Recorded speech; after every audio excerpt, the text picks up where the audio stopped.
आरती और कविता दो बहनें थी।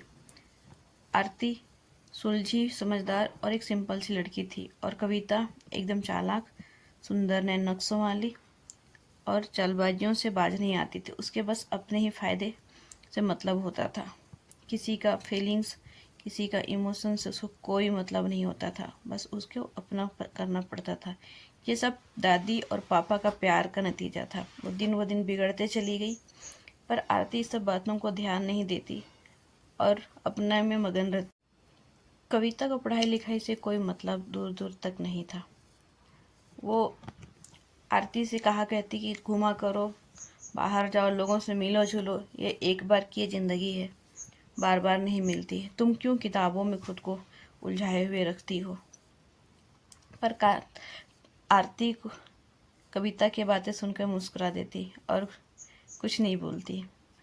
अपनी कमाई का जो सुख है ना बेटा, जितने कमाओगे तब आएगा।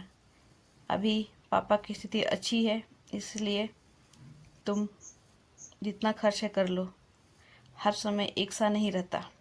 पर कविता को इस सबसे कोई फ़र्क नहीं पड़ता।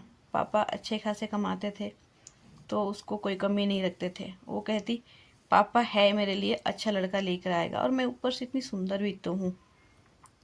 कविता इन बातों को सुनकर आरती मुस्कुरा देती और कुछ नहीं कहती। उसको पता था कि ये बचपना है उसका। फिर एक दिन आरती आगे की पढ़ाई के लिए बाहर जाना चाहती थी। कविता को ये सुनकर अच्छा नहीं लगा, क्योंकि वो पढ़ने के लिए जा रही थी। आरती हमेशा घर पे ही रही, कभी उसने बाहर निकला नहीं। और कविता उसको जब भी मौका मिलता अपने दोस्तों के साथ घूमकर आ जाती, और सोशल मीडिया पे उसके पिक्चर भरे पड़े थे। आरती को इस सबसे कोई मतलब नहीं था। उसको आगे की पढ़ाई करने के लिए दिल्ली जाना था तो पापा ने भेज दिया। आरती वहाँ जाकर दिल्ली में जी जान से पढ़ाई किया और उसको खाने पीने तक का सुध नहीं था।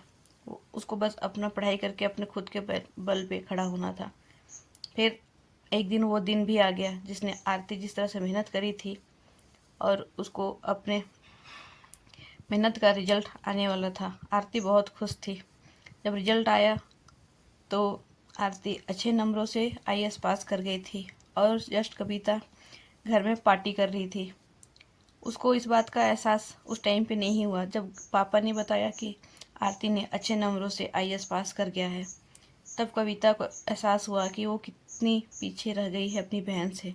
सुंदरता दिखाने के कारण कभी उसने ध्यान ही नहीं दिया कि वो भी कुछ कर सकती थी। पर वो मुस्कुराकर कुछ नहीं कहा, बस अपनी बहन को फ़ोन करके बधाई दी। पर घर वाले बहुत खुश थे, क्योंकि उनके घर में पहली बार कोई जिला कलेक्टर बना था। फिर आरती घर आती है सबसे मिलने के लिए सरकारी गाड़ी पर। ये देखकर कविता ऊपर से नीचे जल गई।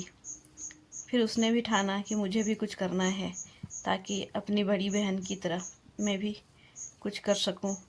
और इसके लिए आरती भी उसकी मदद करने को तैयार थी। और फिर आरती भी आगे की पढ़ाई के लिए खुद मेहनत कर अपनी बहन को बेस्ट विशेष देकर दिल्ली के लिए भेज दी।